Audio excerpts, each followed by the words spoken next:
The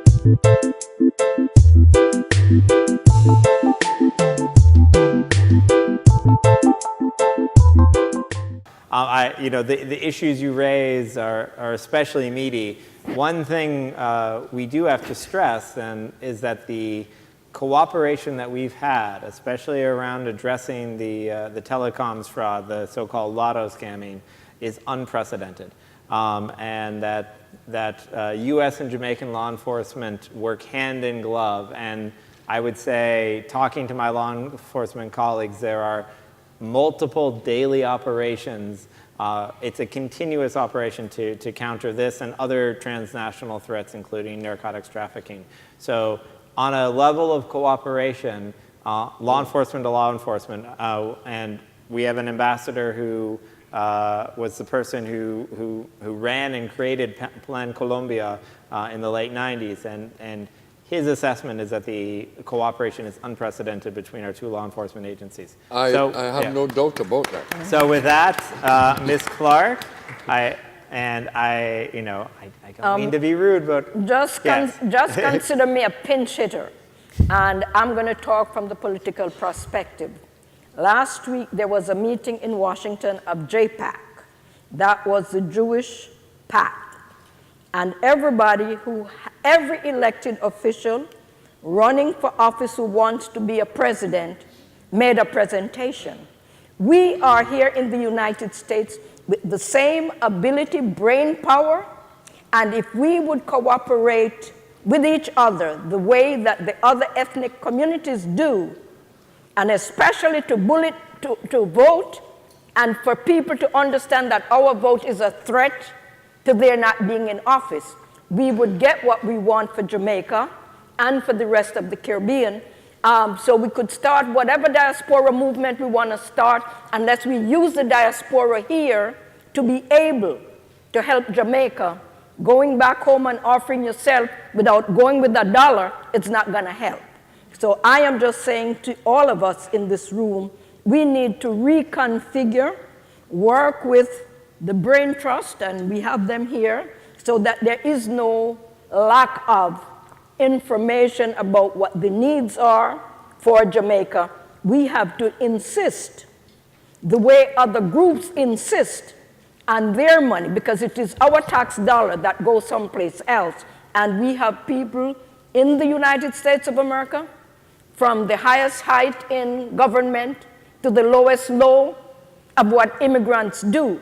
And if we put everybody together and say, this is our determination, and we're determined to do what we say we will do to back up Jamaica, it will get done.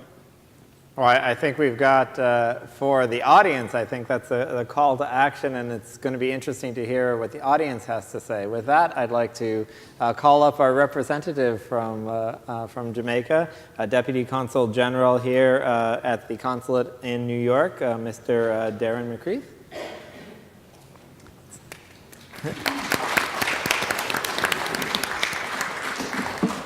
Thank you, Mr. Moderator. Dr. Damian King, Mr. Gary Hendricks, Dr. Una Clark, Ambassador Curtis Ward, Mr. Earl Jarrett, ladies and gentlemen, good evening.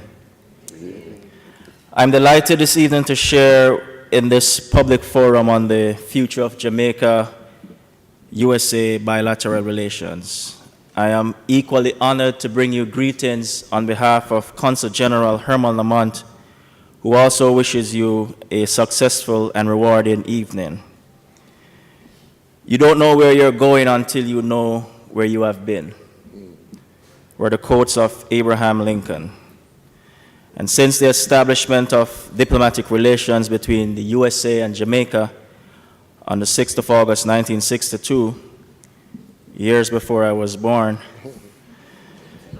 Jamaica continues to receive support from the USA through its agencies for international development, primarily USAID, which has responsibility for the implementation of foreign, economic, and humanitarian assistance program.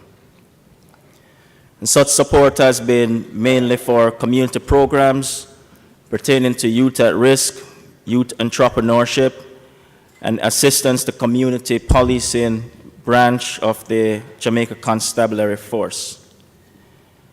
As recent as 2014, the USAID launched a program in Jamaica at the South Camp Road Juvenile Correction Center for Girls to equip the young ladies with technical and other life skills that would make their reintegration into society a success. Provision for critical support to Jamaican taxation reform program was also received during the period 2010 to 2014. And the project focused on building the capacity of the tax administration and the Jamaica Customs Department. Additionally, the USAID assists in combating crime and corruption by focusing on programs that build in institutional capacity and support sectors reform within the Ministry of National Security and the Jamaica Constabulary Force. As such, during the period 2013 to 2014, approximately 200 Jamaicans were trained through the Department of State Anti-Terrorism Assistance Program. They were trained in areas such as first responders to terrorist acts, airport security management, just to name a few. I wish also to make mention that the visit of the U.S. Naval Hospital ship, Comfort by name, to Jamaica from May 4th to 14, 2015, the ship carried Navy medical officers who provided assistance to persons who are in the hospital, as well as other community outreach programs. Undoubtedly, Jamaica and the USA share a profound bond of friendship, which highlights the importance of this forum. Our efforts to ensuring that these bonds are strengthened should be renewed with a deep interest in the partnership and with the expectation to achieve mutual beneficial outcomes. Ladies and gentlemen, I at this point wish you a successful evening, and thank you, and may God bless you all.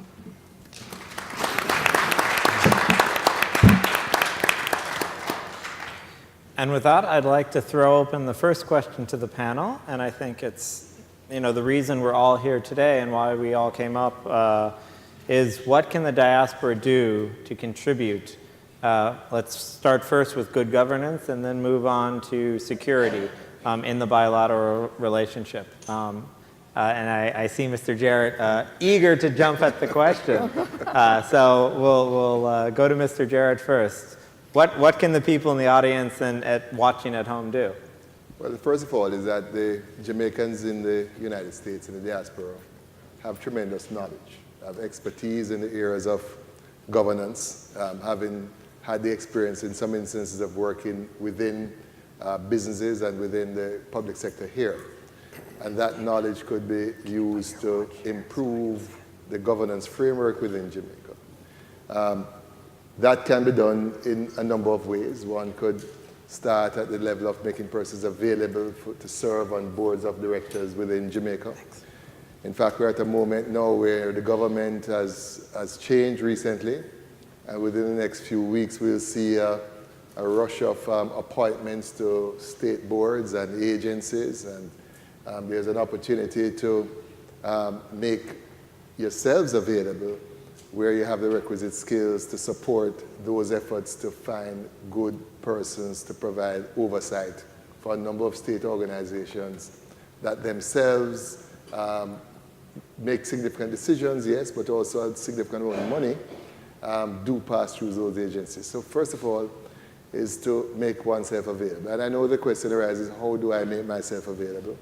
And I would think that initially one could literally write in to the cabinet secretary and send your resume. On our side, I guess it would be useful. We could also help to create a database of persons who are able to serve within the Jamaican setting. So are you volunteering to create that database? I would be willing to, yeah. I'd be willing to make that happen. So that's the first step. That's the first step. So Ms. Clark, as someone who's actually done this political organization, what advice would you give to the people in the audience? First of all, to be united around the issues that are important to Jamaica, that we make ourselves available to go to Washington, to meet with every congressperson, Democrat or Republican, every senator, Democrat or Republican, and remind them of the contribution that we have made to the United States of America. We too came through Ellis Island. We're not new to America.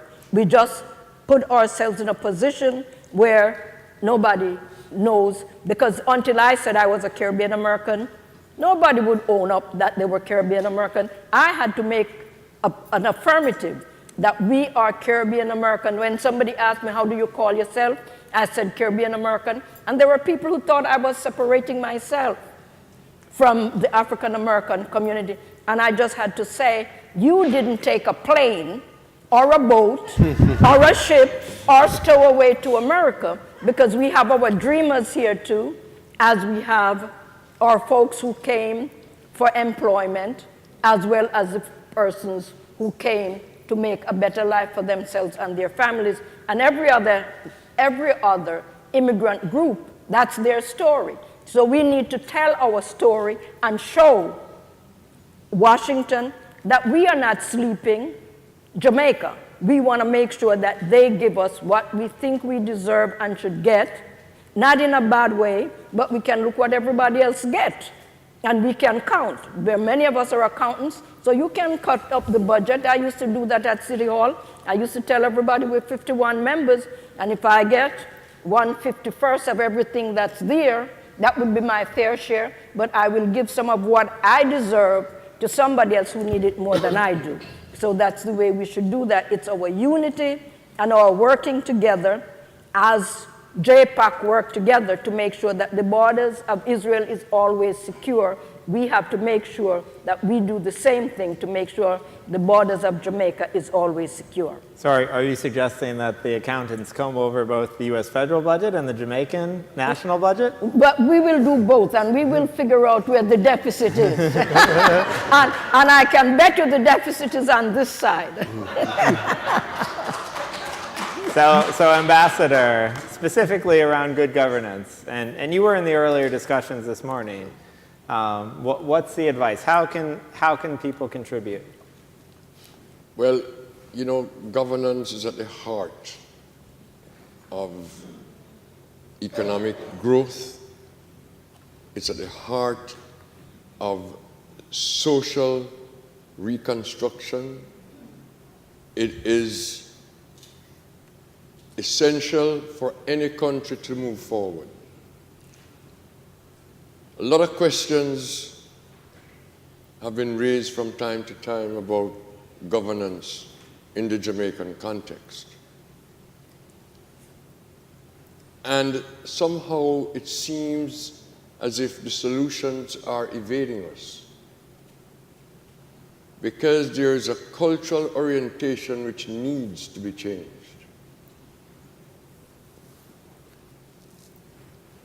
There are political leaders that seem to believe that Jamaica is a plantation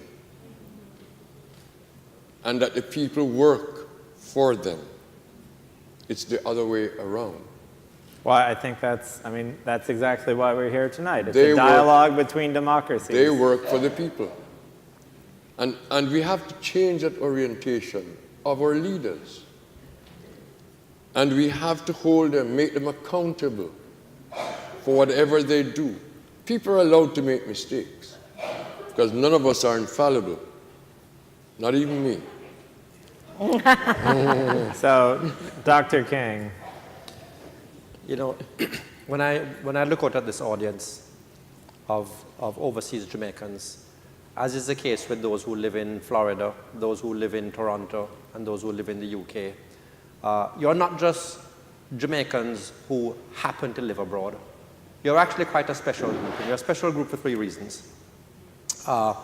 One, by virtue of at some point having migrated or being the descendants of people who migrated, you have selected yourselves as people who are especially entrepreneurial, people who are willing to make big decisions and take actions to make yourselves better off. Secondly, you are if the statistics inform us correctly, you are better educated and have higher intellects. And third, you have become acculturated to the processes and ways of thinking and doing of a very successful society. That makes you an unusually powerful group of people. And I think with that, each of you can select a way in which you can engage a community or an organization or an issue in Jamaica and bring that experience and that entrepreneurialism and that skill set to that particular organization. And speaking to many of you, I know that you have that interest. So it's a matter for each person now to just identify what is the way in which you are going to engage a Jamaican organization, School for the Deaf, the issue of equal citizenship, Caribbean Policy Research Institute. Are you looking for new board members? And exactly, and to see how you can contribute and bring the tremendous knowledge and experience that you have to help Jamaica. Well, I mean, it sounds like you're putting the Spider-Man on people. With great power comes great responsibility. Before moving on to security, I would like to acknowledge the senior most member of the state legislature, the Honorable Nick Perry, just walked in. Nick, everybody know you, but stand up.